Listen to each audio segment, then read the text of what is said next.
for this mosaic, and Teresa, the artist, will be sharing some. I hope everybody can hear. At any Penn, if we can't hear, we'll say it, right? So,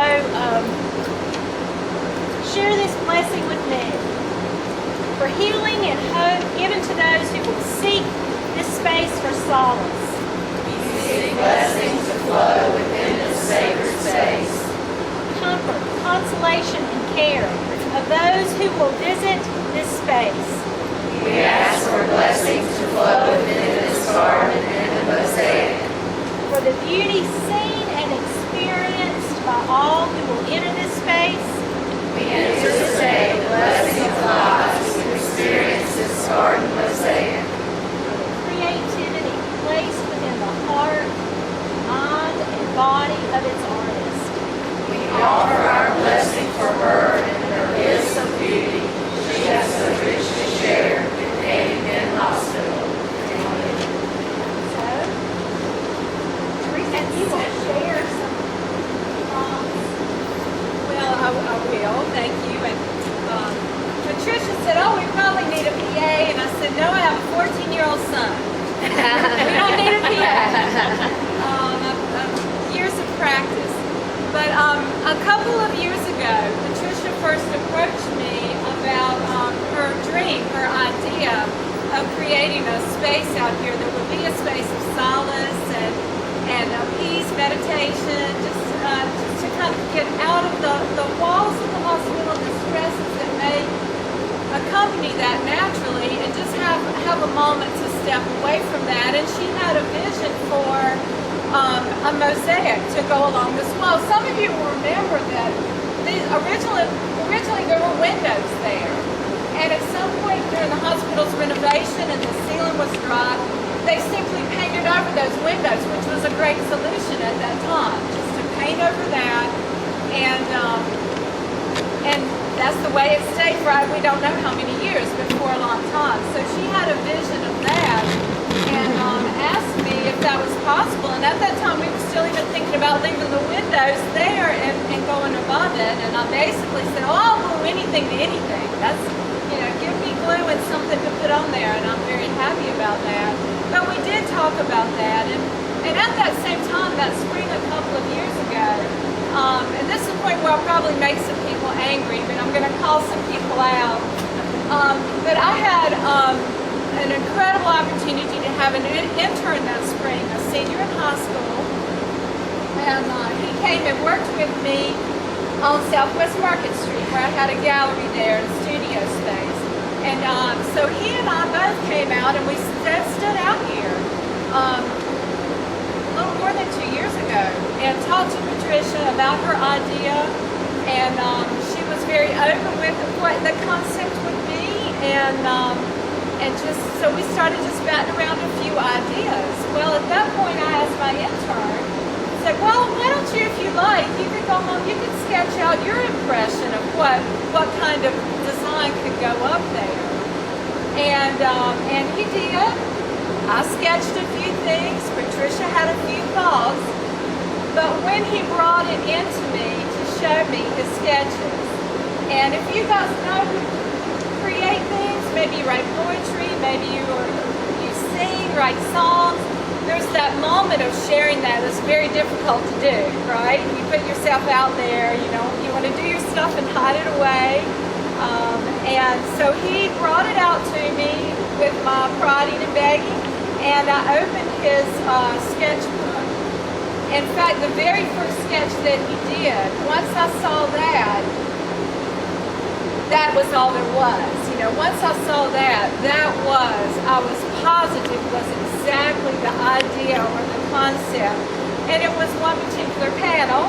And my intern is here, and he has since become a very dear friend of mine. And artist Hunter Truitt. Wait.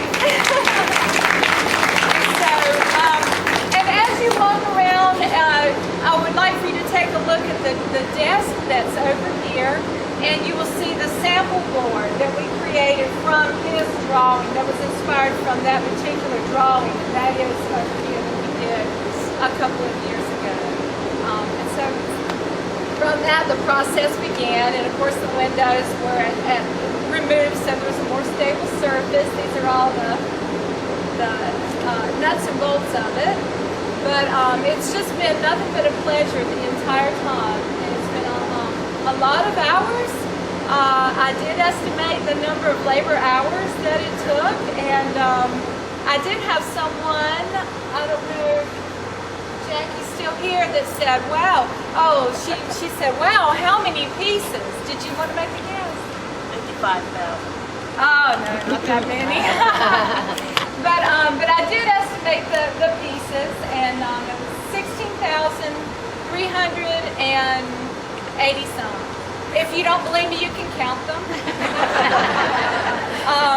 And so it was a lot of pieces, a lot of work. And a dear friend of mine asked me as it was getting to the end, she'd kind of been with me the whole process, and she said, well, are you just sick of it? I mean, there's no other way to phrase it. Or you just think, oh, if I have to put one more blue or green tile up there, I'm just going to fall out.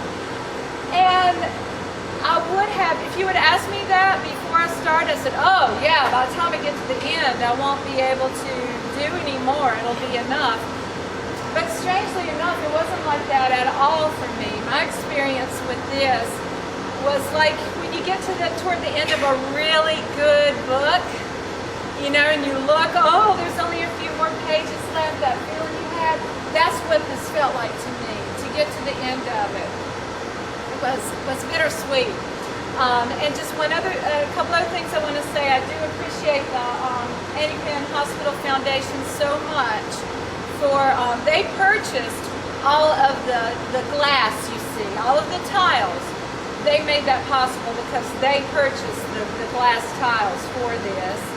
And if you put a piece or 2 or 3 or 12 on there, would you raise your hand, lift your hand up? We had so many community members that participated in this with the hospital foundation, with Penn Hospital Foundation, as well as people who just happened to be strolling down the street and would look inside and say, what are you doing? Or just, if they slowed down, I went outside and pulled them in and said, oh, you have to do this so that, you know, they could feel that this is their area, this is their community, it's their hospital, and that they have some sense of ownership with that.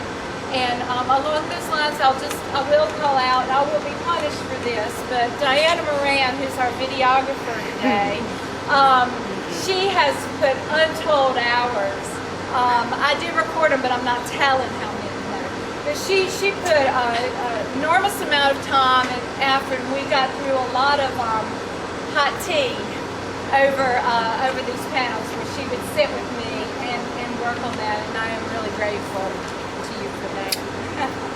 And speaking of, I'll just close with this being feeling like this is part of you and this is for you. Patricia had a wonderful idea that I would bring the tiles, some of the tiles, the very same ones that were used up here, that I would bring them so that each of you have an opportunity to take one with you. So you'll see a fishbowl over there with the tiles on this little table here. So as you walk by, if you will take a tile with you, it can become a pocket tile, one that goes in your desk, maybe you keep it where your paper clips are, if you have that sort of thing. And I hope that when you see that or you touch it or all, that you will take a moment, you know, to think about the purpose of this, and it's that quiet moment where you have a chance to meditate and just have a bit of peace. So I hope that you will take that with you. But I thank you all very much.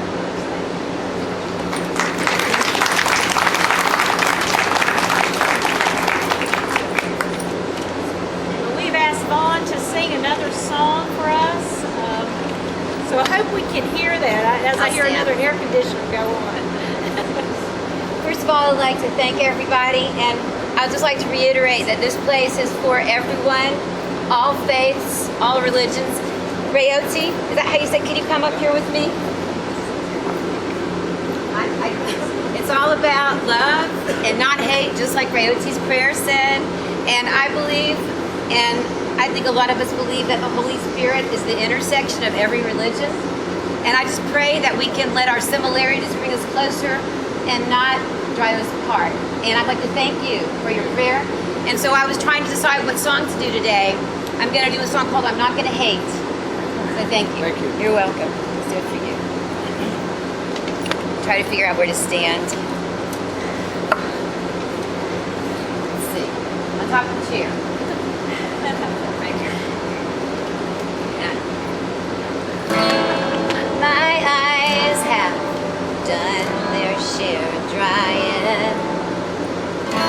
My mind's been preoccupied.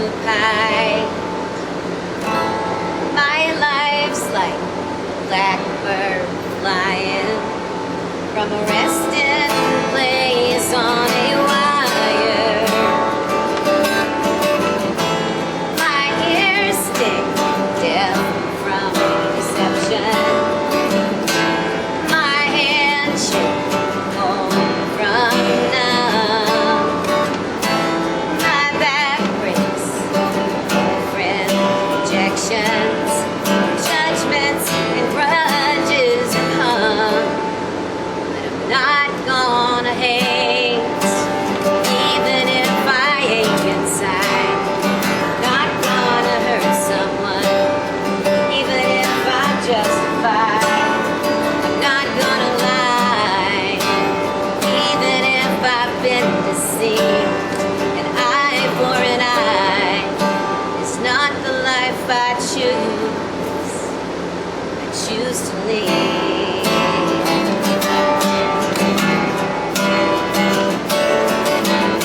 And I'm calling all lost souls, sinners, adhere to saints of men, like Martin, Gandhi, or Jesus. We should all learn to forgive. Has the cost of freedom been forgotten? Has the price of peace been banned? No.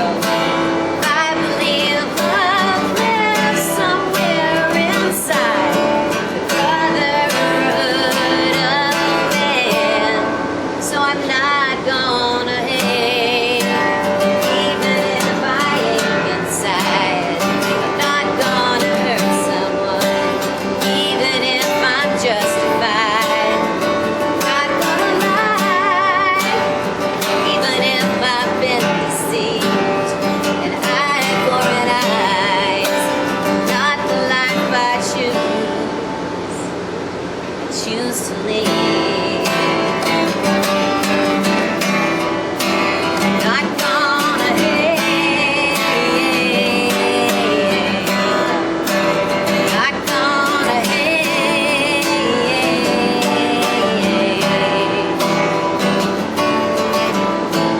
Like Martin, Gandhi, or Jesus.